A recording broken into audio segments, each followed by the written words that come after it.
મહીસાગર જિલ્લાના બાલાસિનોર ટાઉન પોલીસને મળેલી બાતમીના આધારે રત્નાજીના મુવાડા ગામના ખેતરમાં દરોડા પાડવામાં આવ્યા હતા।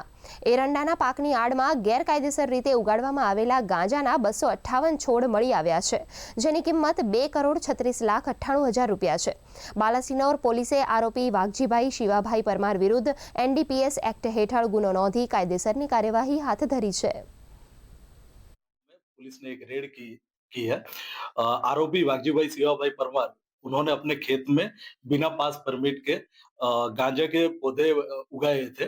पुलिस को इस रेड में टोटल 258 गांजे के पौधे मिले हैं, जिनके कुल वेट 473 किलोग्राम हो रही है और जिनकी अंदाजित कीमत 2,37,00,000 जितनी हो रही है।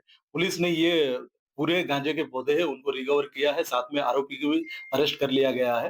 पुलिस ये डायरेक्शन में इन्वेस्टिगेशन कर रही है कि गांजे के बीज है वो कहाँ से लाया था और एक बार फसल तैयार होने के बाद ये कहाँ सप्लाई करने वाला था।